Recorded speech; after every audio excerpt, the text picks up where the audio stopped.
Good evening and welcome to this meeting of the Troutdale Planning Commission for Wednesday, January 27th, 2021. And if we could have roll call, please. Commissioner Wittrin, Will not be with us this evening. Commissioner Woydilla, Here. Commissioner Mamone, Here. Commissioner Prickett, Here. Commissioner Wilcox, Commissioner Allen, Chair Stephenson. Here. Okay, with that, we have a quorum, and at this time, we will do pledge allegiance. And the ones that are here will stand, and it's my turn to lead this evening. I pledge allegiance to the flag of the United States of America and to the republic for which it stands, one nation, under God, indivisible, with liberty and justice for all. Okay, is there anyone wishing to speak to the Planning Commission this evening on a non-agenda item? See a hand go up there. Ms. Jansen's? Go ahead and unmute yourself if you would. There we go. Sorry about that. Yes, I would like to speak, and however, I have not looked at your agenda specifically to know if I'm going to be speaking to a specific agenda item. Is that available, or should I just speak? Yeah, it's available. We have one agenda item this evening, and it is a review of the Troutdale Town Center plan. Well, I wanted to speak specifically to that review and to a specific subject being height. Is that allowed, or? We'll get into that when we get there. Okay. Okay, so you're telling me I should wait? Yeah. All right. For other items, in case something else you want to bark at the Planning Commission about. No, never barking at the Planning Commission. Okay, anyone else wishing to comment on a non-agenda item this evening? Okay. Pardon? Yeah, Council. I see that Commissioner Allen has joined. Commissioner Allen has joined us. Okay, and tonight we'll be continuing the Planning Commission's review of the Troutdale Town Center plan. And just to refresh, this is a review that we're performing, which is consistent with the resolution and the formation of the Troutdale Town Center Committee in 2017. Planning Commission was tasked by council to look at this particular plan, but the Planning Commission actually looks at pretty much all of the infrastructure plans for the city, public facilities plan, capital improvement plans, sewer, water, master plans, things of that nature. So this does kind of fall within the purview of what they do. And in particularly with this plan, there are some kind of mandates and onus put on the Planning Commission going forward. So I think it's good for them to have eyes on this and make any recommendations that they feel necessary before this goes back to Town Center Committee and then to City Council for final adoption. And so what I guess I'd like to do is our focus this evening is going to be chapter 3 and the executive summary, but this hopefully will be our last evening or our last public meeting of review on this material. And so if someone wishes to comment on something else, this evening would be a very good time for you to do it. So it does not have to be strictly chapter 3 or executive summary material. And so as we go through the meeting, we'll not have this totally opened to where it's just a complete open dialogue between any Town Center Committee members that are present, counselors that are present, and the commission. But I would like to, at this time, open it up for any comment that anyone has before we get into the material. That be okay? Sure. Or do you want to do a brief recap first? Just to recap and to cover for those who weren't at the last meeting, which is most of the folks who were not on Planning Commission, just a clarification. The Planning Commission last week did a pretty thorough review of Chapter 2, particularly the land use considerations, the opportunity sites, and the URA section. So tonight is going to be focused on Chapter 3, which is the implementation section, and in particular focus of what sorts of implementation items the Planning Commission is tasked with either leading or assisting with.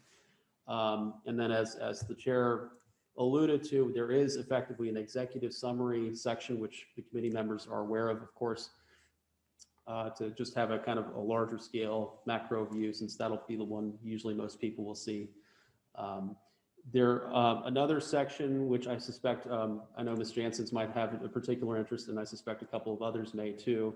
There is a appendix section in the draft called we've established minority reports, where we attempted as a staff to hopefully and accurately document when there was substantial, I wouldn't call it substantial in a negative sense, but when there was significant disagreement that it warranted an honest assessment of how the conversation went.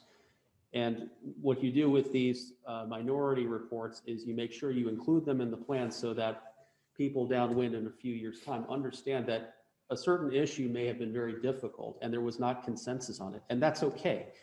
But at least it's documented accordingly. So if an issue ever came up, whether it be a future development or whatever, you can look at the plan and realize, okay, just because the plan may suggest this, you should also look at those minority reports and say, wait a minute, a good chunk of people also said the other thing. So hopefully that, time permitting, I think it would be important for us just to cover what those three topics are, because I do suspect that might come up in comment or concern tonight, and it's appropriate to do so. Okay. So do you want to cover those? You're thinking of covering those first, or just? However you want to do it, that's your call. But I just wanted to acknowledge or clarify that we have that section as well baked in, because it's an important one and not a lot of plans usually have it. Right. Okay. And I was going to say, I was looking this thing over today, and it's like 184 pages, and the one that was done in 1998 was 36 pages. So no wonder it took so long to do it, but this is a far more detailed and complex document than the one that was done back in 1998. So great work by everybody. And so with that, before we start our review, I'd like to get, if there's comments that people have before we start, I'd like to hear those for the commission. And then as we get in, we can take some more comment and then take comment at the end if everyone's okay with that for a structure. Okay, let's go ahead. Does anyone have comments? Okay, I saw a hand go up already. Ms. Jansen. Thanks, Tanny. I'm only raising my hand because I know that sometimes your planning commission meetings go on for quite a long time, and I have a limited amount of time tonight. So if I could speak, that would be great, and then I'll stay with you as long as I can. I want to relay, first of all, I was a member of the Town Center Plan Committee, for anybody that doesn't know that, for has it been 3 years? So I would say 2.5 years. I think I resigned officially in July. And at that time, that was due to really a sadness and frustration on my part with where I felt the committee was being directed. Chris, I will say that we spoke a couple times since that time, and I have never received the plan or the minority report, as you said, that would be forwarded to me. I never received those. So I don't know how that's represented. But I want to relay to the Planning Commission that, or remind them of a process that we held as the Town Center Planning Commission. We held numerous outreach activities and open houses to try to engage the public. So getting opinions of not only the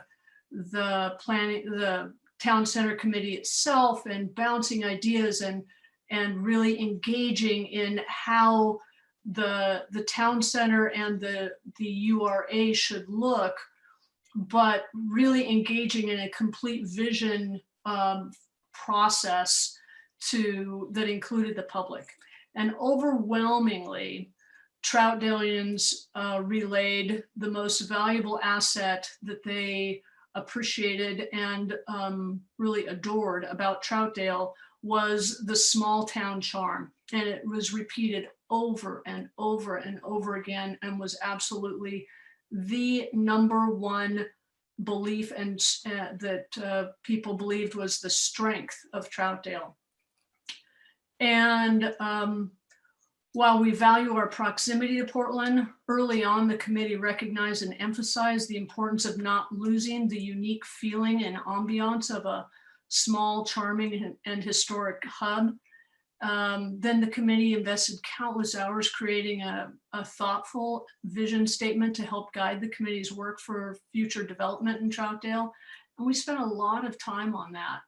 And overwhelmingly, the importance of maintaining the unique small town charm of Troutdale and not wanting, expressly not wanting to become simply another extension of Portland was really expressed and embraced as holy to this committee. And throughout, where it started to go was that this vision statement was, or I shouldn't say the vision statement itself, but the different workarounds of the vision statement. Specifically, I will speak to height, because I think everybody on the town center came to understand that I was I felt quite passionately, and still do, that once you start elevating the height within Troutdale, expressly within view of our main street, we'll begin to lose our small town charm. And staff introduced at the very end, which was kind of my final straw, some building heights that I just believed and still feel I'm just too strongly opposed to the potential placement of urban sized buildings that will ruin, I believe, ruin and destroy the unique small town charm and appeal of Troutdale. I think we have good building height standards now, but if you go to any small town, you are not going to see large, tall, high-rise buildings within their downtown area. Or if you do, it is something that has a very significant setback. And we are simply dealing with too small of spaces. And I think that we need to, I hope that the Planning Commission really considers this carefully, because I will say, Chris, you might be able to speak to how many people started out on the plant TCP group? I believe it was 19. 19, and what do you have now? Some folks did move away. Some had time commitments. A couple had some philosophical issues. So how many were active as of December? I would say 11 to 13. The two had some surgeries, so we're not able to regularly attend, but have been regularly communicating. Yeah, because I know a couple people were kind of booted off when they started to express a strong opinion. They were then told that they had missed 2 meetings and they were no longer on the committee. So I think that I just think that you need to really consider, I appreciate that Chris brought up the minority report, and that there are differing opinions, and I think I would be cautious in thinking that the town center committee had consensus really on anything of regarding height and the density of some things that were potentially going to negatively affect the small town charm of Troutdale. And that is one thing, again, that Troutdalians repeatedly showed up to express, that they wanted us to preserve that. So, oh, and one other thing,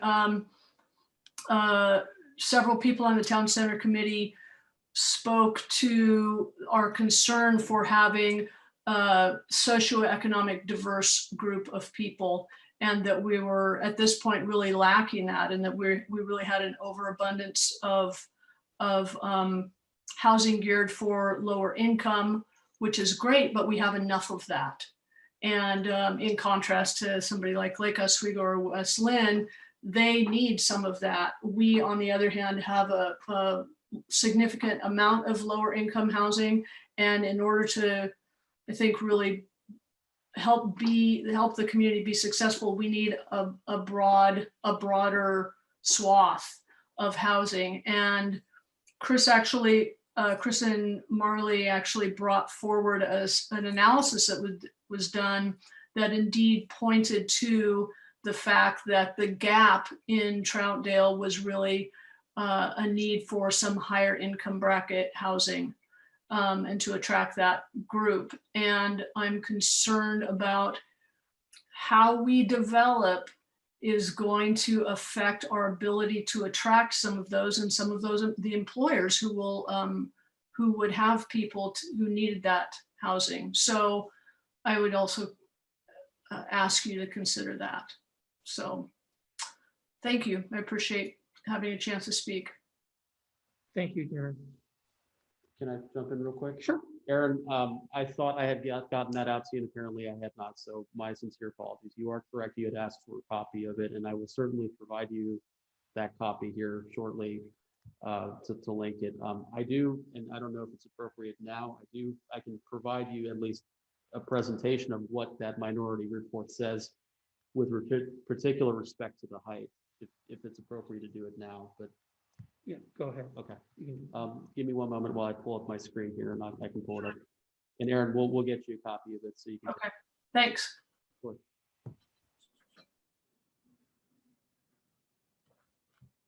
Just one moment. I have to find it here. How's the baby, Irene? He's good. He's being put down right now by his dad, so he's fighting sleep a little bit. He wants to stay up for the planning commission meeting and want to join us. That'd be really bad. Okay, sorry about that delay there, folks. Can everyone see a PDF? It should say building heights in opportunity sites. This is basically effectively a one-page, let's call it a memo, basically. But what we're basically trying to capture here is precisely, I think, what Aaron was alluding to, hopefully. I know the Town Center Committee has gotten to see this, and we did present it. And I think, and for the committee members who are on the call, maybe you can verify that. But we were trying to basically demonstrate that, yes, this is not a consensus, that there are some significant concerns. And that, quite frankly, a lot of people felt very passionately and strongly because, yeah, a vision was developed. The vision statement itself contains the phrase small town feel. And the built environment contributes to that quite extensively. This statement, I think, rather forcefully, hopefully encapsulates those concerns. And quite frankly, they have a lot of validity. There's nothing to suggest that those opinions are not valid, and they should absolutely be taken into account if or when any type of zoning change or text amendment, particularly by the Planning Commission, is ever contemplated. And by incorporating it into the report, it becomes part of the official record. It isn't some cast aside note from a couple of meetings baked within the process. So to keep it into the report, to bake it in as an appendix, at least captures the strenuous debate. And that way, if a decision is made one way or the other, it can be defended because it was in the report. But I think that the key phrase is here: no matter how an architect or land planner may choose to site a building or setbacks or landing, a 5-story building is still a 5-story building potentially. You know, nothing about a 5-story building suggests small town feel. So I think we were trying to use very, shall we call it, blunt phrasing to hopefully capture the strong feelings about this. And again, we can provide copies. It is available online. It's toward the end of the document to read this. But it's hopefully there, and I hope it's an accurate representation of what the debate truly was. And there's two other topics that are also covered by the minority reports as well. Okay, thank you. Anyone else wishing to make any comments, suggestions, recommendations? Anyone? Oh, Ms. Thompson? Yeah, thank you. I don't want to beat a dead horse, but as a member of the TCC committee, I do echo Aaron's comments somewhat, or actually 100%. It was my understanding on the committee that we thought that increasing building heights up to 55 or 75 feet could be appropriate in that area. However, it was my understanding that it would not be appropriate in other areas. And granted, I think, miss one of those meetings. So I was really surprised when there wasn't language to that effect, because it seemed like an incredible number of committee members were very concerned about heights in the town center core. And we have to remember that 75 feet really doesn't fit into that area of the historic Columbia River Highway, because it's like putting 1.5 times perhaps the height of the Sheldon development buildings down in the town center side along the historic Columbia River Highway. And so I too believe that the 75 height or 75 feet height would be inappropriate for the town center area other than the confluence area. And if I'm, can you folks hear me okay? Sorry about that. Just so we're clear, and again, also for the benefit of the Planning Commission, when we're talking, at least in the reports, of any sort of 75-foot height allowance, as Ms. Thompson had just indicated, the only place that type of height threshold would be contemplated would be for that confluence site, that the urban renewal area site. Right. Precisely because the drain differentiation that this image here on your screen shows does get up to I can't. the street level of and I think what we're trying to communicate here is basically that, yes, it is highly inappropriate and completely flies against the face to have it in the established downtown core of the town center along the historic Columbia Highway, at our existing storefronts. We do not, nor would staff advocate for that. To the point about maybe that intermediate height, the 55-foot threshold that was brought up, that number came from some studies, economic feasibility studies that were performed on the periphery, not in the core of the downtown, but on the peripheral site, Opportunity Site 3, I believe it was, which is basically the corner of 257th and the historic highway on the northwest side, the Hereford tract, we call it. For the planning commissioners, if you remember the presentation from last week, that was the one where we showed a civic building at that corner.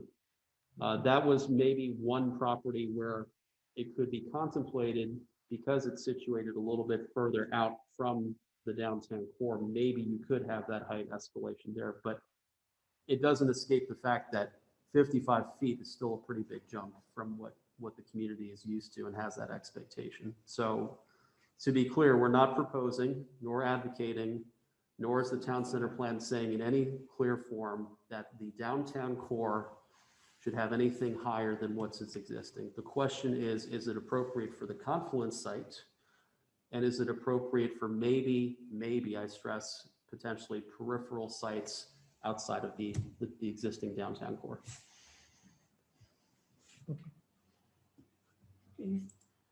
Anything else, Ms. Thompson? Okay. Annie, can I add, I'd hope that, Chris, I appreciate your expounding on that there's discussion about other sites as well, in addition to the confluence area. Two things. I question the step down or the elevations of the confluence compared to the historic Columbia River Highway site, and wonder where it is that you're measuring the historic Columbia River Highway, because there is slope to that, where that's measured versus where the confluence site, and for the Planning Commission to consider whether there's going to be any fill within that site, which will bump those buildings up even higher. Either way, I think 75 feet is too high for Troutdale. It will become the landmark of what Troutdale is. As people drive by, it will become looking like a city, or just an extension of Troutdale. Because if you pass exit 17 to go to exit 18, that area is what you see. And what you're discussing is, or what Chris is describing with 75-foot tall buildings, is building a small urban area. And that's what will be most visible to the majority of people passing by Troutdale. The next thing is the other alternate sites that you discussed as, extending that height to those. And I feel I'm extremely adamant that that is too tall of a height for Troutdale. I don't think that it should extend beyond 35 feet unless the Planning Commission takes control of that site by site and evaluates that on a site by site basis, where you guys have more control. But as a general rule, I think it should absolutely remain at the 35-foot height, and make it clear to developers that we want to remain a small town, because it doesn't matter where you go in the downtown core, those buildings are going to be visible, and that it's going to affect the feel of Troutdale. Thank you. Okay. Councillor Glanz. Neutral question. Are some of these opportunity sites also in the Halsey corridor or Halsey Streets project? Memory serves, a couple of those were looked at as also being 5 stories high. That would be correct. Correct. So for the Halsey, and again, just for clarification, the main streets on Halsey plan. Sorry, can you all hear me better? Okay. Sorry, new mic, so we're still getting used to it. The main streets on Halsey plan, again, looked at Fairview, at Wood Village, and Troutdale opportunity sites along the corridor. The site that planning effort studied was the opportunity site 3. That was the site that I was referring to earlier, the northwest corner, the vacant property at 257th and the highway. Okay. And to your point, Councillor, yes, so that study looked at a couple of development potentials there for commercial, mixed use, and residential opportunities. And what they're finding, at least what the economic analysis suggests, is that unless a building of that magnitude can be somewhat positioned on the site, not for the entirety of the property, but at least positioned, the return on investment for certain types of economic development projects doesn't exist. So in other words, the market may not be able to construct something that has an ROI, a return on investment, at the existing 35-foot height threshold. So we're not saying it that you have to change the zoning district or you have to change the height standards just because you want to see development there. That's ultimately a values proposition, but understand that the city may be limiting its growth potential or development potential maybe unintentionally, because of how we cap it, because the reality is it's gotten more expensive to develop over time. But it is perfectly appropriate for a community through its development code, which the Planning Commission, of course, as you know, recommends, to place its values within height standards or siting standards, landscape, whatever it might be. So it's just information more than anything. Were there other sites besides the Opportunity Site 3 shown in the town center plan that were between 257th and 242nd on Halsey that were looked at for higher heights? Yes, for heights, not thus far, and certainly not to that level of detail. Yeah. Thank you. Anyone else wishing to comment? I'm seeing none, not hearing anything. Diane's unmuted. I don't see. Okay. Hello, Tammy. Hello. Hi, how are you? Hello, everyone. Let's see. And sorry, I'm not seeing the report right now. I am out of town, and so I just would like to make a couple comments, as Aaron did, to not knowing how long I'll be able to continue on with this meeting. I would like to say that also attending all the town hall meetings, repeating again what Aaron Jensen said, that people were really interested in the small town feel. I personally believe that the Halsey East Historic Columbia River Highway going towards Halsey, I would wish that it would remain the height it is, unless, like Aaron, I believe Aaron said that there was some green space and some variants made aesthetically for slightly higher. I'd like to also bring up that the town center did not see, I think, the current plan that you are looking at now. The plan that we had looked at previously included a parking garage. And I'm thinking that parking is going to be a more big concern than we think for the people to be able to use the site. I've looked at that plan, and the current plan that you're reviewing, and it shows a couple of potential hotels, but the only parking would be for per door. That doesn't include for people working there. Also, if we take advantage of a train stop for people to transport to Multnomah Falls, that would include more cars. Also, during this winter, I don't know if everybody's aware that Lewis and Clark Park is being filled many days during this winter, and also any opportunity areas to park east of the Sandy River from the dog walkers that are filling up the dog walking park. I mean, it's really interesting to see this hustle and bustle, and people come from out of town and visit our sites, and also use the bridge to go over Highway 84 into the to the factory stores. But we're becoming quite popular, and so there is much needed parking, and so I'm just wanting to make sure we realize that. Also in the plan, I'm not sure if there's any parking. We had discussed before at the town hall meetings that it would be really nice if along the waterway, the walking path was wide enough to accommodate some special events, as it be artist or a special function like a cold brew fest that I've seen in Vancouver, or other opportunities like that. Us not having parking designated there with this new plan doesn't provide, I do not feel it provides opportunity to do that as well, or there be enough parking for the community to use it. Because like I said, we're getting inundated with becoming popular for the dog walking park, and people discovering the Sandy River with Sugar Pine, and also all the other apartments that are coming close to our area. in Fairview and other areas. I also want to repeat Aaron Jensen's saying that it was really neat that we did our housing need analysis.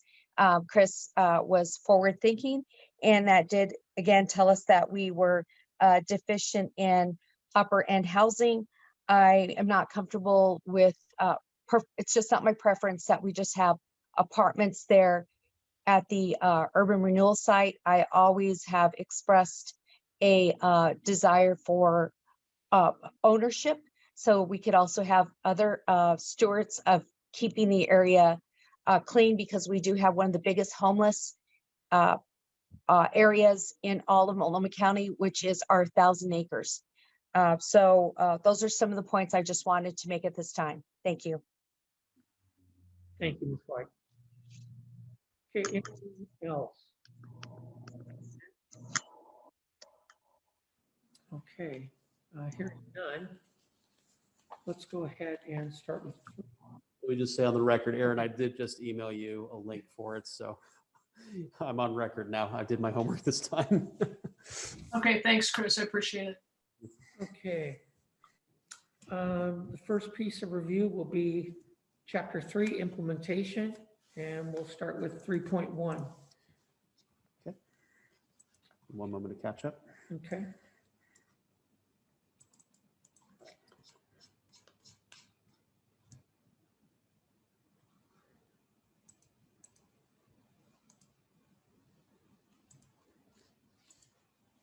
So whenever you do long-term planning, particularly plans that are expected to have a 20-year shelf life, it can be really an exercise in futility. Because if you think about the 1998 Town Center Plan, well, I like to joke when the city council decided it wanted to redo the plan, one of the city councilors was in kindergarten in 1998 at the time.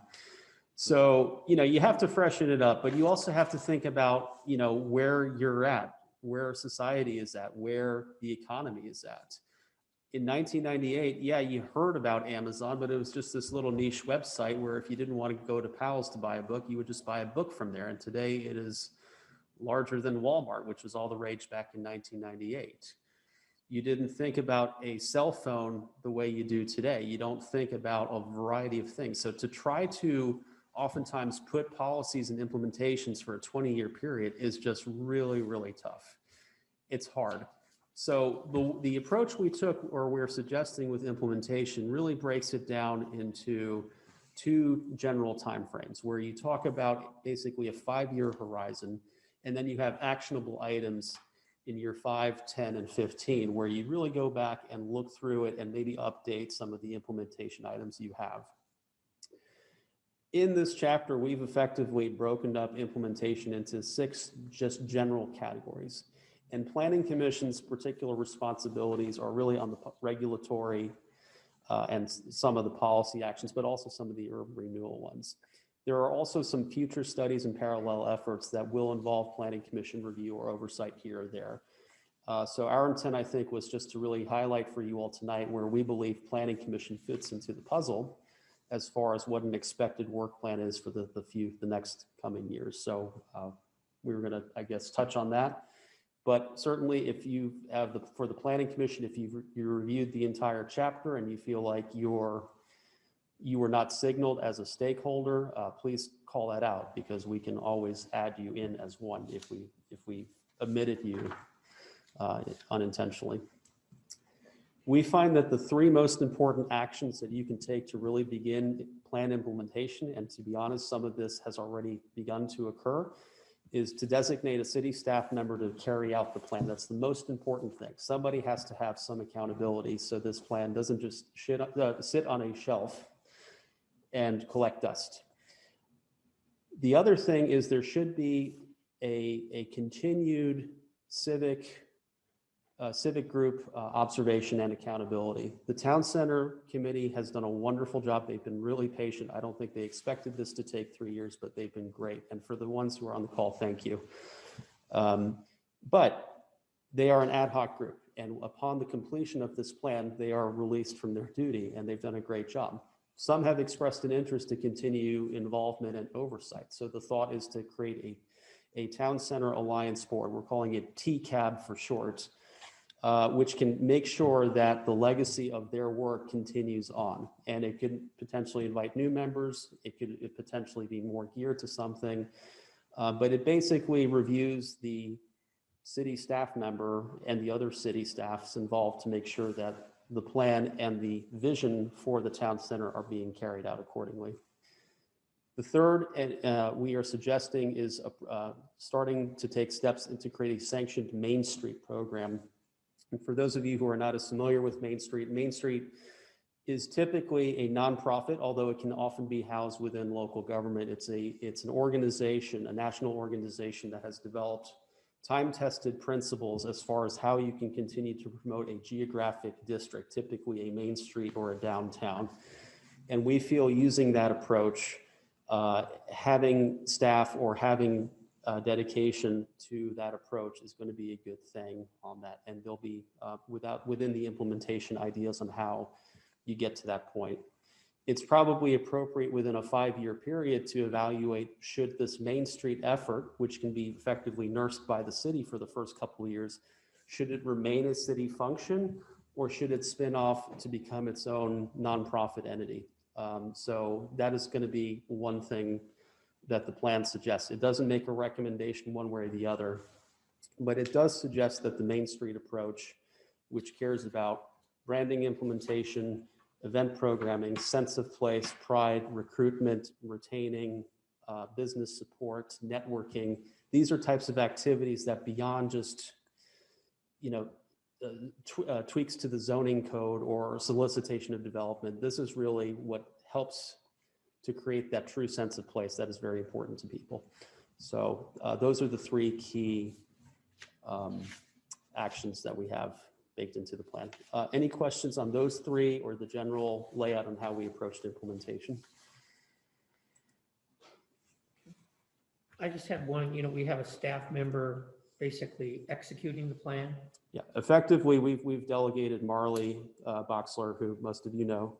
I don't know if she's on the call right now, but Marley is effectively the person we have deemed the right person to carry out the plan. I know the town center committee's gotten to work with her. Would that individual be handling any applications or anything, or just be kind of a liaison? More so a liaison. Okay. If there are applications that planning commission have to review, you'd still be working with the staff that are on the call right now. Okay. All right. Any questions? Okay, good. Okay. I'll let you take it from here. You want to go page by page or? Yeah, I just want to run through. So we get into basically 3.2, which is oversight. And I do agree that I've seen a lot of these things just sit on a shelf, and I think this is great because it's got a really robust program of how to roll it out and do it correctly. And I applaud you for doing that. On the other side of that, it does end up being a lot of work and sometimes a lot of cost, and we also have to keep that in mind too. Sure. As we go forward. But does anyone have any issues or concerns with the Town Center Alliance Board? I think that can clearly be defined, in my opinion, it can clearly be defined what their role is versus Planning Commission's role and how those work together. We talked before that if there's a land use application and there's some differing opinions, the TCAB board would have appeal rights. And although it's hard when they've got Planning Commission decision that someone else is appealing, that's also kind of a representative of the city. That seems a little strange, but then again, when you create a position and a board like this, you've at least got to give them a set of dentures. Well, and the other thing to mention too is if, let's say, a Main Street entity is formed and TCAB is effectively the board for the Main Street entity or the Main Street responsibility, if that is spun off, then TCAB effectively becomes a nonprofit board. So then it's not even, you may not even have that conflict of interest within one city board saying one thing and another city board saying another. But they are then a vested partner in it, and they are effectively the watchdog of the town center vision. I would think they would be extremely instrumental, particularly on matters of design and height. And that's been, and certain town center committee members have said this before, there have been infill developments and there have been other things that frankly did not properly pass public participation or feedback. And this is a fail-safe rather, to make sure that that doesn't happen again, that this is a chance to make sure the vision is respected. So their oversight would be comparable to a homeowners association? Their oversight would be what I would describe as a design review committee light, not where you have to have design review committee approval, but they have a right to potentially comment on a development application. And to be clear, this does not add time to a development review application, but it does ensure that an applicant opens up this plan and checks in with staff or other stakeholders to make sure that what they're intending to design fits with the overall intent and spirit of the town center plan. So most likely, I think the way this would come about is when there's a development within the town center, this board would be made aware of that development, and then they would have an opportunity to comment formally on the proposal. So like, maybe it's architecture, design, height, whatever, noise, any number of things. And I would probably see them, if they were concerned, making recommendations for conditions. Right. And the thing is, they wouldn't have the final say necessarily on something that gets approved or denied. But the fact that they've provided comments, whether it be to staff, if it's a staff level decision, or to planning commission, if it was a planning commission level decision, they would have a right to appeal in the event that they disagreed with the decision that came forth. No different than, say, if Gresham Fire said your fire access is inappropriate and the city says, the hell with you, we're still going to approve it. Gresham Fire can appeal, a city decision. Or no different than if the airport, if development near a runway incurs a runway approach and we say, shut up FAA, we don't care, the FAA has a right of appeal. They just get that right of appeal, and it just adds an element of just ensuring that the town center vision and the plan itself are on the minds of applicants when they're applying. And was there any feedback from developers or builders regarding this additional step that they have to take? No, there has not been. Not at the moment, but again, I would not really classify it as an additional step because it would be baked within the existing steps that they already have to take. As opposed to a hurdle. Correct. That's kind of the compromise position. So rather than a exclusive standalone design review committee, there's still somebody at least taking a look at it and offering feedback. It would be probably less steps than like if you were doing something with a historic building and you had to go to HLC. Correct. That would take longer because then you'd have to go to HLC than planning. So this, you're right, this would not add more time. And so what they've identified, if you look at page 161, updating the TSP, the capital improvement plan, reviewing and revising development code standards, residential commercial design standards, improved standards for food carts, signs, great. And so those are some of the things that they're recommending, basically, that planning takes up. And the key thing to say here, this plan is recommended actions. It's not committing to the city that they must make a decision one way or the other. What it's saying is that you should look into it, pursue it, and here are the reasons why you might want to look at it, because it was referenced in the plan or it came up in public discussion at open houses and so forth. Any comments on that part? Oh, Commissioner Glantz. Just curious, would this also include the URA and would it be eastern part of like Halsey Street? Yes. You're referring to, I'm sorry, what in particular? Oh, I was just asking if it would also, the scope would also include the URA and the eastern end of Halsey. Correct. Yes. Okay, thanks. Okay, and then we get into policy. And a lot of these are considerations. What page are you on? Sorry. I'm sorry, I'm on 165 at this point.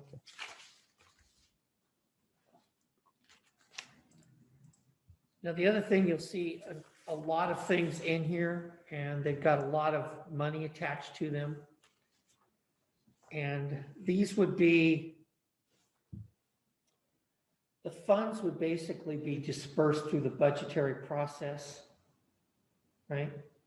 Staff would bring forth a recommendation in their budget that they wanted funds to do X study. And then the budget committee would determine whether or not to fund that, right?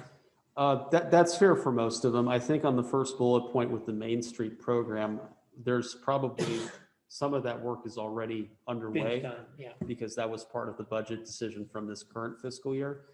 The other ones, yeah, do require some additional study or consulting work.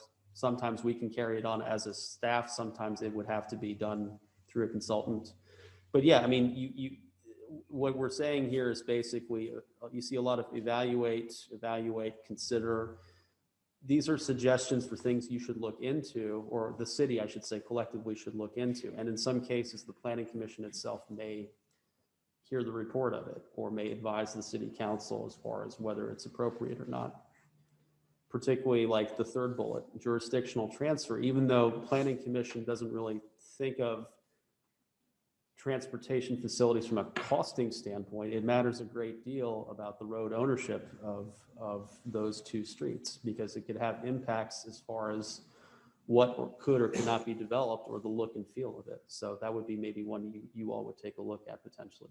Mm-hmm. Comments? Okay.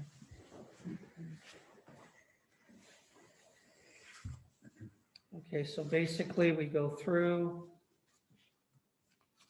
and again, like Chris said, these are considerations. They're not mandates, but we do have to be realistic, because if you looked at all these plus the staff position, I think it's like 750,000. The total expense if you did it all. Over a 5-year period though. Yeah. Right. And actually, if you took what the city's estimated increase in funds would be, it wouldn't cover it. Yeah, it's one of those things where, will you do everything in this plan? You may never be able to do everything in this plan. I think that's understood. But if you wanted to do something, if you have it in the plan, it's easier to justify. It's also more likely to be secured funding, not just from city's internal budget, but also from potentially outside sources, which some of these programs or ideas would be eligible to receive outside funding source. But you have to have it referenced in a document in order for it to really be eligible for that.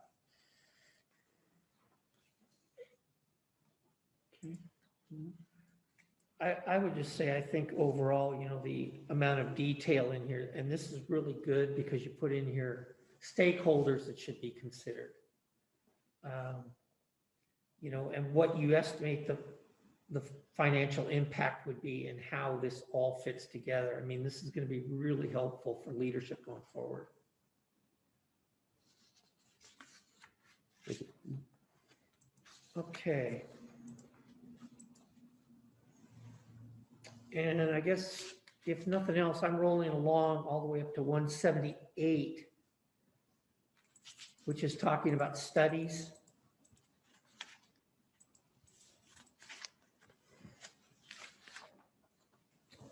And there's a number of studies in here, of course, over a period of time.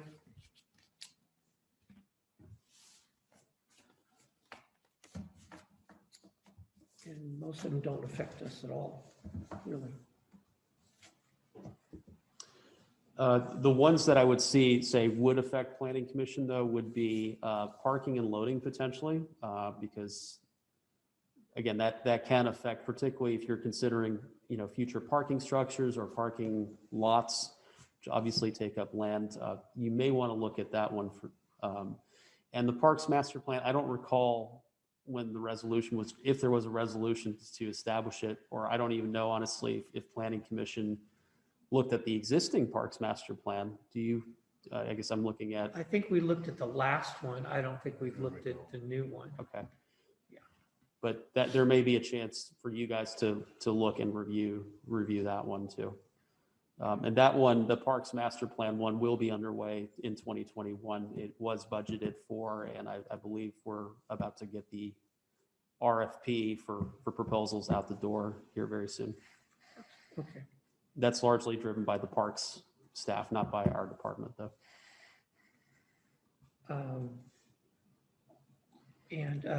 A number of these go well beyond the town center. I think one in particularly, the climate resiliency plan, I think council should have that on their goal sheet. Just personal. Yeah. On that one in particular, because it has gotten a lot of questions about it. What we're seeing from future state actions, whether they be new bills or governor directives, whatever they may be worth, what we're seeing is that this is a topic that unless cities address it locally, you are going to be expected to conform to a pattern or a model that might be one size fits all. So it's probably Like now? well, pretty much, but I think Okay. you have a degree of flexibility, much like how we approached housing and why we did the housing study the way we did. Was we get a jump as far as determining what is better and appropriate for Troutdale. And that way we recognize that we've taken the issue seriously, but we have at least determined what's best for the community as we understand it to be.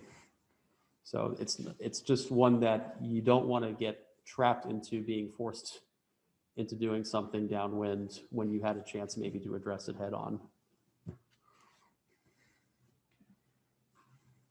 Any comments? Okay.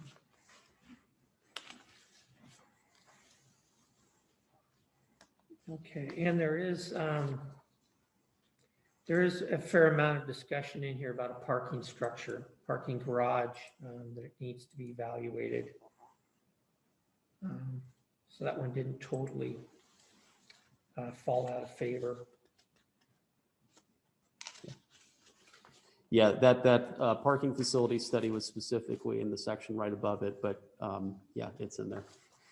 Or the parking garage study, I should say. Okay. Any comments on 3? Guys?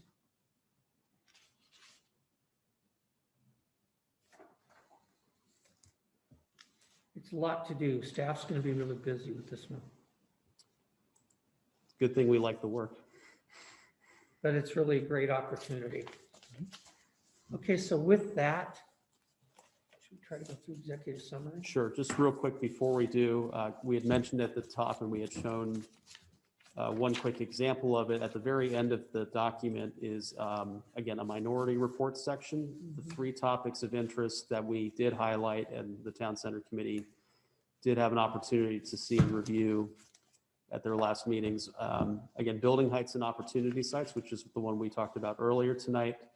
Land uses and opportunity site 7, the overlook tract, that is the property, again, immediately next door to where we're sitting tonight, which has historically been known as the Windust tract, which has also caused a lot of concern and rightfully so.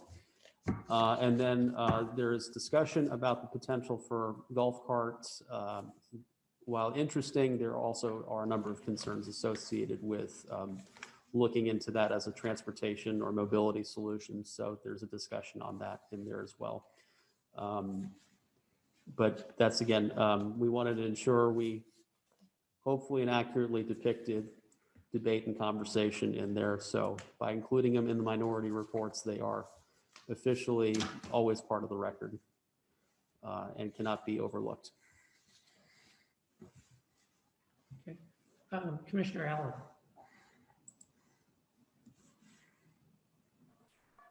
Hi, can you hear me okay? Yes. Yes. So I find a lot of interesting proposals in here that are worth looking at. Particularly, I think parking is always going to be a problem in the downtown area, so that should be considered. That's E6 on page 176. And again, I'm intrigued by E7, which is on 177. That's the railroad tie-in. That seems very interesting to me. And of course, as I mentioned earlier, I'm not necessarily a fan of F3 on page 180, which is the Sandy Avenue. So I'm just putting some thoughts in there. That's all I had. Okay.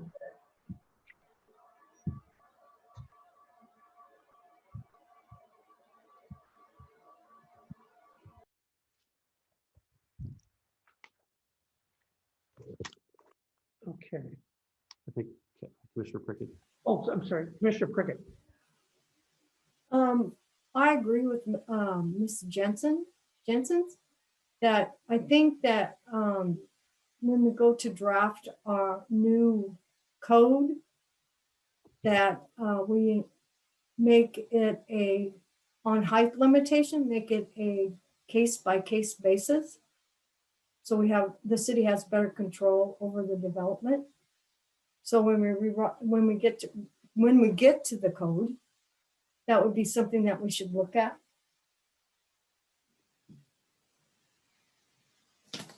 And specifically for the planning commissioners, I guess this is going to be helpful to understand. When we're talking about a case-by-case perspective, are we talking about through the variance process? Because I mean, developers already do that. Or is that something, should we consider through a conditional use process? Because you can go both ways technically. I think a conditional use might be the way I would like to go. But if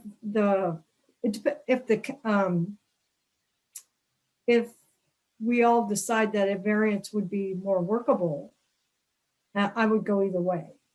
It's not a done deal if it's a variance, but conditional use wouldn't be bad. Wouldn't conditional be easier? Conditional, there's just more decision criteria. So there's probably that higher threshold of analysis that you would have to make, but it's more defensible position one way or the other. If it ever, well, then conditional use would probably be better.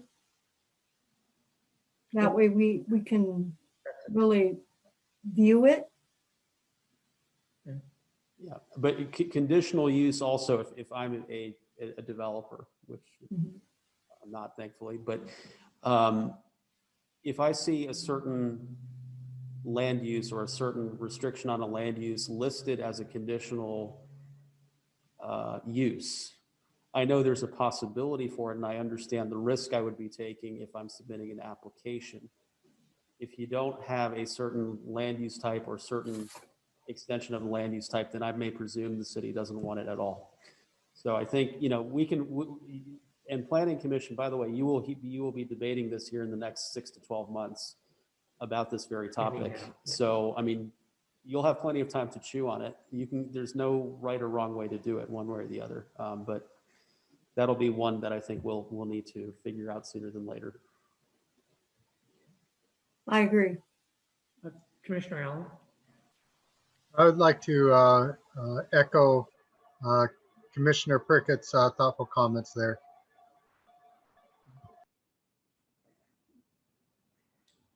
I would think we have enough tools as a commission that we could handle anything that comes up like that in the most appropriate manner. So what I'm hearing is set the height at X, and then there's an opportunity via either from the variance criteria or a conditional use to, on a case-by-case basis, to go beyond that height standard, correct? What I'm hearing? That's correct, but it also gives the community the opportunity to voice their concerns as well. Right. Okay. All right. Anything else?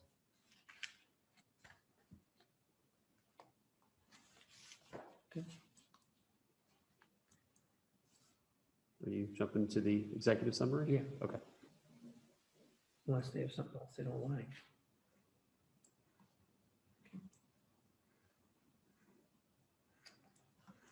Okay, so this is kind of the meaty rundown.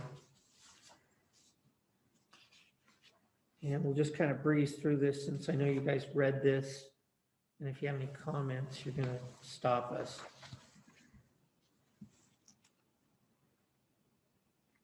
What do you think of that statement?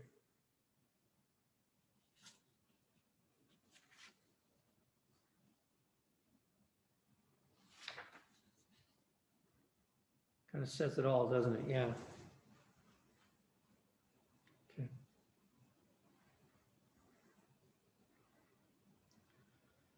Okay.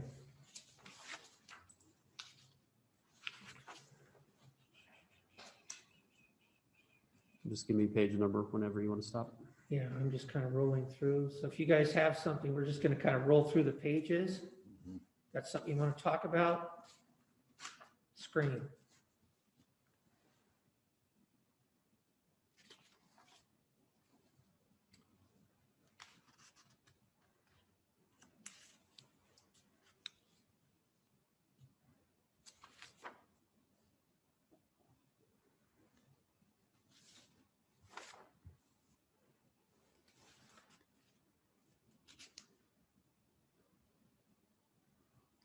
I will say this, though, is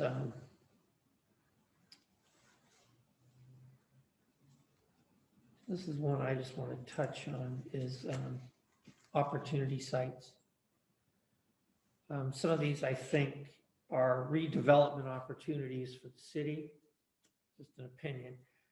But then some of them that are underdeveloped or undeveloped. I think we kind of want to be somewhat careful with the investment that we make with tax dollars onto a private property.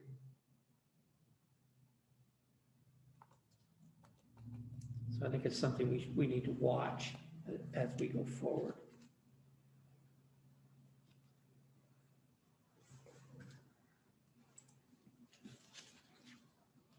We get into the confluence.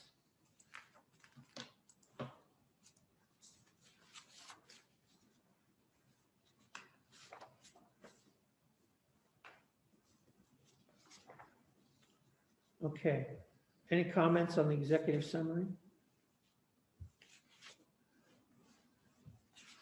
Nobody asked about the water tower. It's staying. I think some people will take up residence in it if we even contemplated to remove it, but it's a good thing and we're going to keep it. That's what the plan called for. I know there was some that wanted it removed. And I think the town center committee said very clearly, do not remove it. And in initial conversations we've had with interested potential development partners, everybody said, do not remove the water tower. Do not remove it. Want it as They part of want it, it, yeah. yes. That's something. Well, it may need to be airbrushed and painted, but keep it.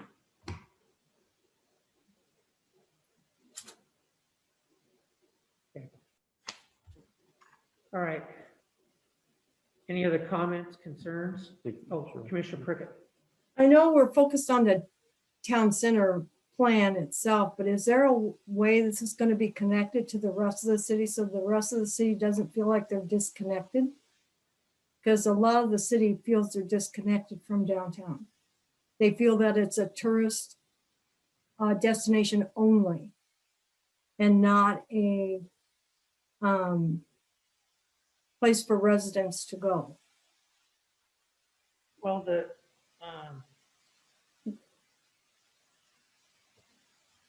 I guess I would say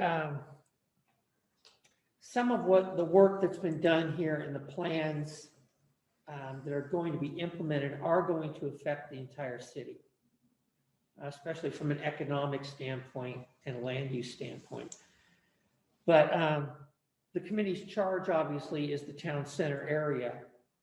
So that's where it's focused. I think the thing that you have to be careful of is you've got a lot of things that may be town center specific.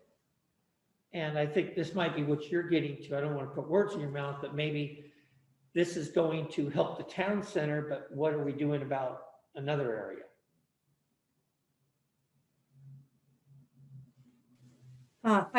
That's true, because I think part of the city is underdeveloped as far as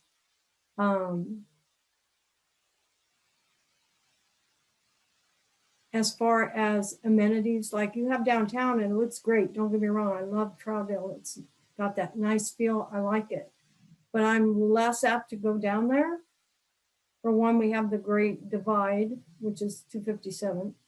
And then we have the hill. We're not a flat community. So for senior residents and people that don't want, there's nothing for them down there. There's no bank, there's no hardware store, there's no little community store where you could purchase things other than the Plaid Pantry. So it doesn't feel, or bank, that just doesn't feel like a city as a whole city. Because it's fragmented. I guess I would say probably the best way I could say it. It's in different pockets almost.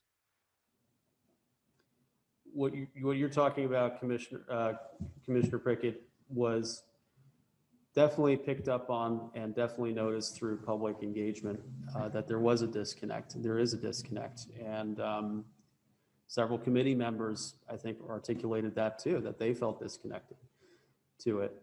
So it's a challenge. We've kind of incorporated that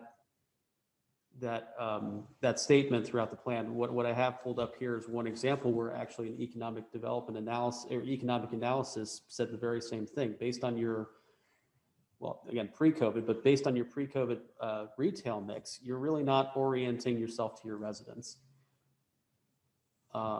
And that was one of the general conclusions that we had at the end of chapter 1, which I know your group really wasn't tasked with reviewing as much. So when we see some general summary of findings, you know, as we said before, people like the small town feel, that came across very well, but not all residents felt connected to downtown. So some of the ideas for implementation that we have, whether we talk about looking at our street profile, seeing if there's opportunities to encourage people to get downtown, looking at the opportunity sites and seeing, hey, is this maybe an appropriate place for a store, like a community store like you were referring to, or a post office or a library, those civic uses where that's what you normally think of a traditional downtown having, where it's not just for tourists or, you know, it's geared to any one thing. I mean, if anything, tourism trends have suggested that tourists want to go where the residents go. And if the residents aren't going there, then maybe the tourists aren't going as well. That's been kind of a general trend in the last 20 years. So, I mean, we've had a good 25-year shelf life with our existing infill, particularly on the north side of downtown. But we also know some of those legacy businesses are either pulling out or retiring. And what's this next phase? And how do we perhaps do a better job of bringing everybody back? It's a challenge. And a very good point. And I think downtown's important. You know, I would hope that when staff is looking at various applications and policies as we go forward, that they're able to say, hey, how do we integrate this? How do we use this policy from the town center out on Stark or wherever it might be? Sure.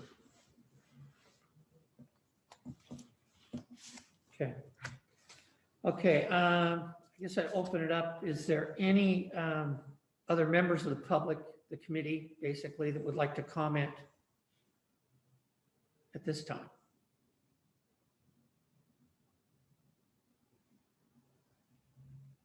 All nice and quiet. Look at that. Oh, here's Mary Lee. Were you going to say something? No? Okay. All right. Okay. Commissioners?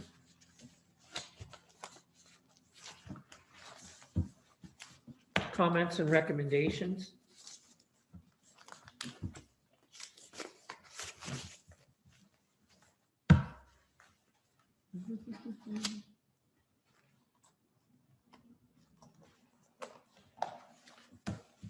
Okay, we've looked at height. And that's the only one I've heard significantly, right? Sorry, That's the only recommendation I've heard significantly is height. from what I gathered, yeah. Yeah. Are there any other recommendations besides looking at height, building height and building standards on a case-by-case basis?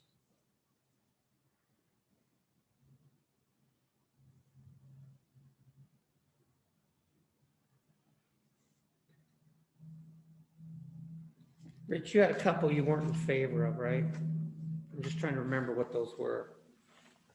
Wrote a couple of them down. You just go over those.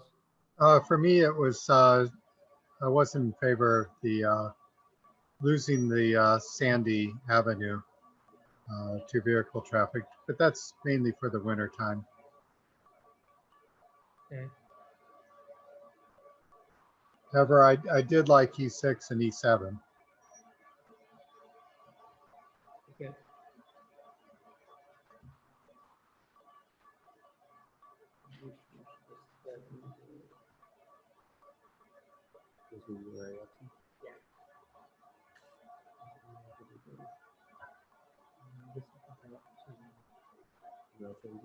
Rail up the board, just a really good.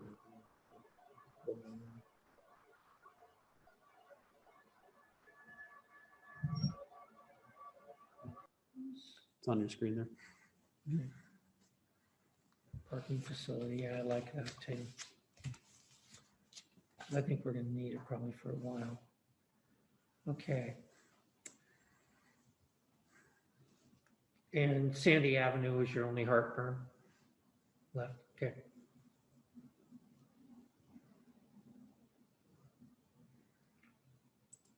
We could possibly recommend that that study be scrapped, but I think at this point, it's a study. It's a study. And I mean, there has been already some initial work, and frankly, again, the long-term concern about the condition of the road being on the hillside there, that's not going to go away. So the city is going to have to address it one way or the other, whether it wants to rebuild the road to its current standard, or is there an alternative way to think about it? Okay.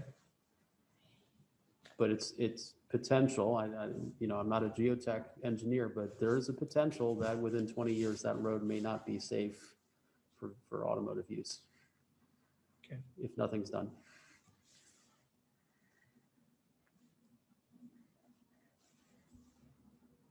How heavily used is it? I don't know these days. I mean, the level of service, I mean, it's not frequently used, but to I think Commissioner Allen's point, I mean, in winter, that's your easy way down the hill. So you probably have to figure out. Sometimes it's your only way down. Sometimes your only way. So you have to figure out, can there be an allowance to maintain that when needed? I think Councilor Glantz She did. Councilor Glantz? I just wanted to comment that to what Shirley was talking about, where I'm not sure that everyone in Troutdale, especially the more southern residential areas, are attached to or attracted to our town center. And in that light, when I see a lot of these, we need to have a study, I worry about the amount of money we're putting out in studies. Just where's that coming from? And is there a better way to use those funds? Well, and that's one where, if there's a study that we all really think is, way off the grid, we can make a recommendation, that not be included at some point. But the studies would be funded it comes forward through staff. And then it's a decision for the budget committee whether or not to fund the study. Understood. Just a 40,000 foot comment. I hear you. It's, yeah, and funds are tight. Commissioner Allen? I should have mentioned that I also like the idea of connecting the downtown area to the confluence area. You know, whether that be bridge or through road, but some means of connecting them.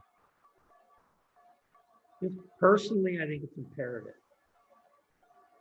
that those two are somehow connected.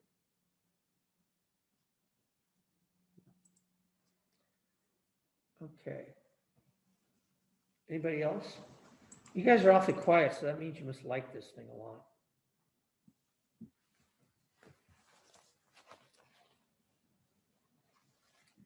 Okay, so at this point, we're probably, is there any other deliberation? No? Okay. And so it looks like we would be recommending that the plan be adopted, right? Yeah, you can effectively put forth that. You can also direct staff to, in our staff report, which will go ultimately to City Council, that the Planning Commission has reviewed the contents of the plan and has no substantial disagreements with it as presented, basically. Maybe, and if you want to add, a comment saying with increased study or future discussion on matters of height, since that was the one that kind of came up a lot tonight, you can add that too. So basically, you can make a recommendation for approval, add that, shall we call it, signing statement, if you will, and we would include it in our staff report so council sees it when council, after the town center committee is done with its plan, council has an accurate depiction of what you all talked about tonight and last week. So Planning Commission would strongly recommend, I guess I would say, building height and design standards be reviewed On a case-by-case basis, either through a variance or conditional use process in a land use application. Anyone, does that work for everybody? Mr. Chair, just a question. Sure. The language is just used about what Commissioner Prickett was suggesting, a potential mechanism, either a variance or a conditional use, case by case for the height. Is this for every proposal, or a proposal that is potentially above the 75 feet established already? No, it would be something above the height for the zoning district. the height for the zoning district. Okay. So in other words, it would be one number for downtown, it'd be another number for the confluence. Perfect, perfect. But those numbers we've established are going to be there. Can you repeat that, sir? I'm Yeah. sorry. Those numbers that are the base number are going to be there. What we saw so far, right? 35 feet in the corridor and 75 in the confluence. And then, as happens, we're going to have, if some developer propose something different, we're going to see the case by case. Am I correct? Right. Perfect. Thank you. Yeah. I guess unless we feel that 35 and 75 are too high or something.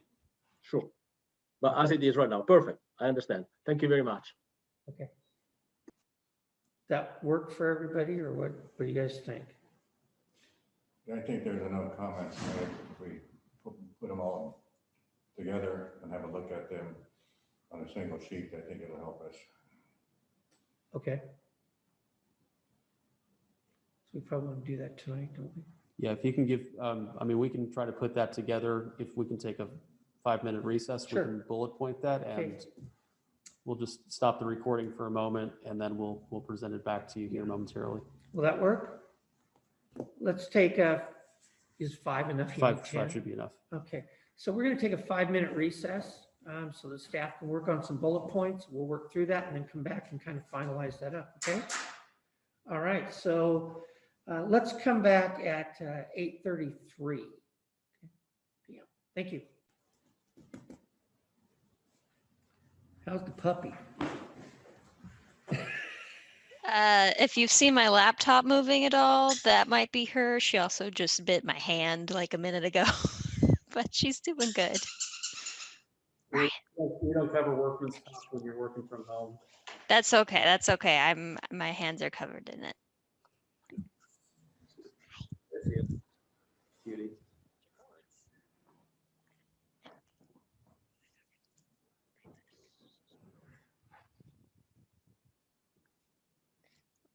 Wait till she chews your shoes.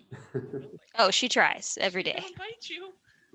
Come on, let's play. We have like our dining room table is like standing height. So we have raised chairs. All of our shoes are just on the chairs, so she can't get to them.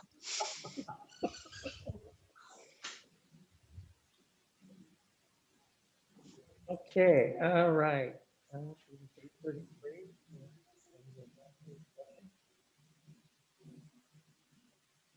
Mr. Chair, we're going to go ahead and share our screen. Staff came up with the following language, which includes a motion in case any planning commissioner wants to make a motion.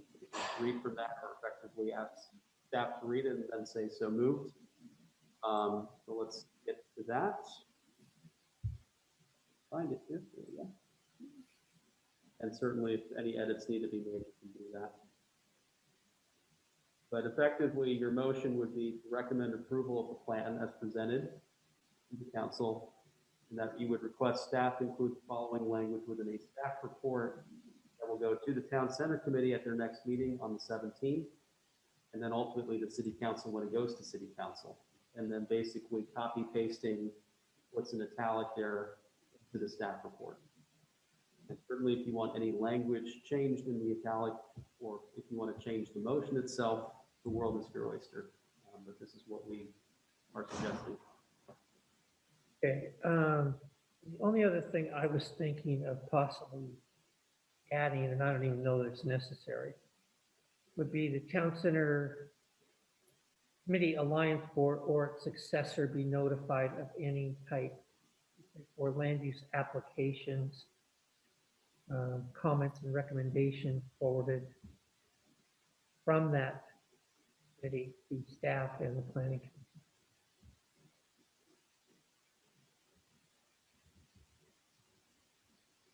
Would that be appropriate?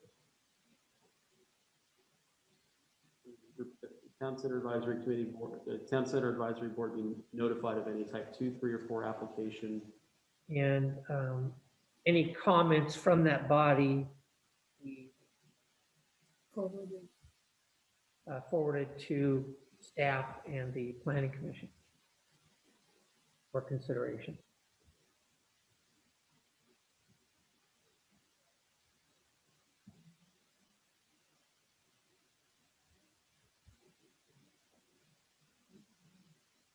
Got a question about that. Would that imply a lot of staff time?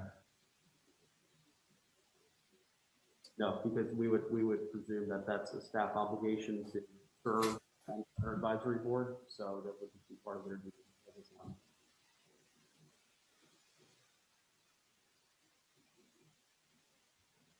Another question, would it delay bringing it to the planning commission? I'm sorry? Would it delay bringing it to the planning commission timely manner? No, because again, an application would be deemed complete. There's still that time frame when we have to get into them. So it would be baked into that, and we would map it out, and we would just ensure that that board would have an opportunity within basically a 15-day window to provide comment.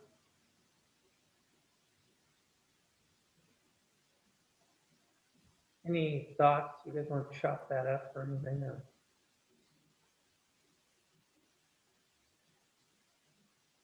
Okay. And I think that we've been able to address most of the comments that have come through tonight. You know, unless there's a different recommendation on height. I mean, that's the only one that's come up kind of more than others. I think we've addressed everything else, haven't we? Effectively. You guys feel we've covered it well? I think for the most part. Okay.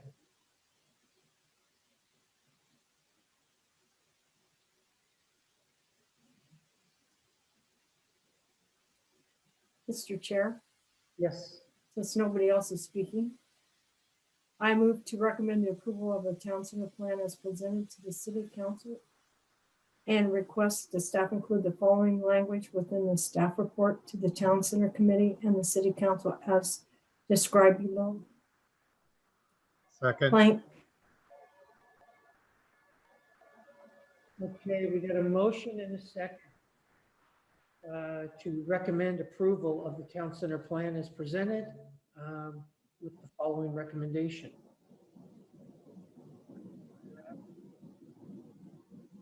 Any discussion on the motion?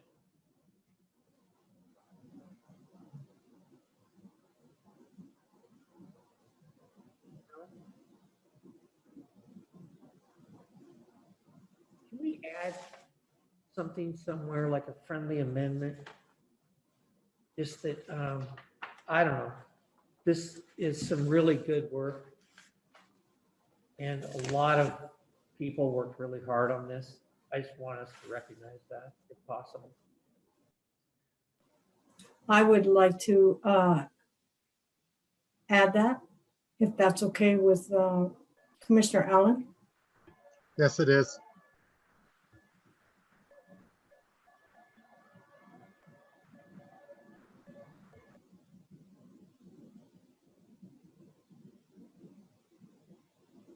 I just-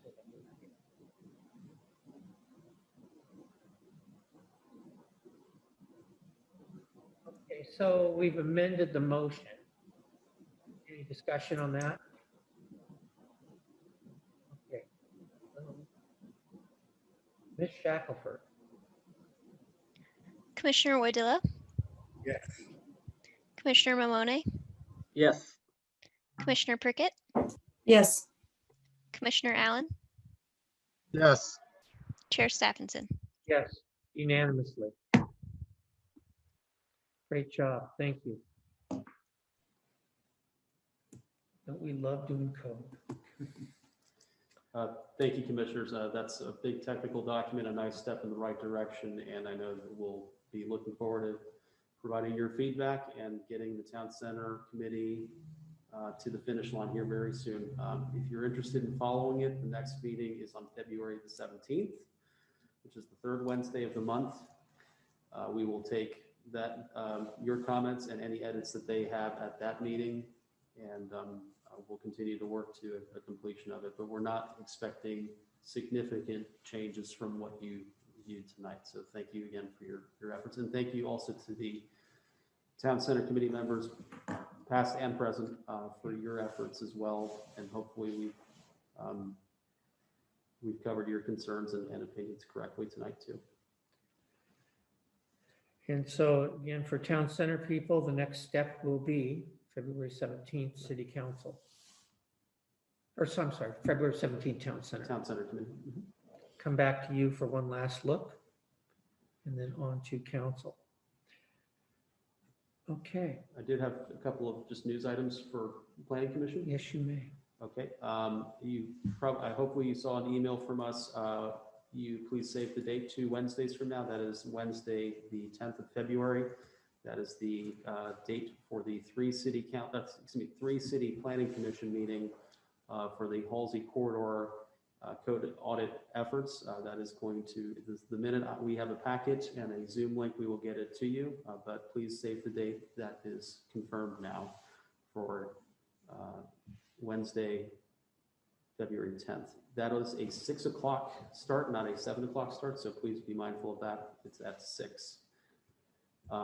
As a result, because that is a significant effort and will take a significant amount of time, your normal meeting, which would have been on the 17th of February, is effectively canceled for this month, which now Town Center Committee, you basically flopped with them. This would have been their night to meet. So they are meeting on the 17th.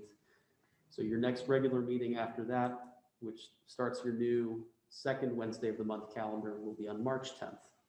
And we are expecting potentially a land use hearing for that, and certainly some additional discussion on that too, on some of the things we talked about tonight as well.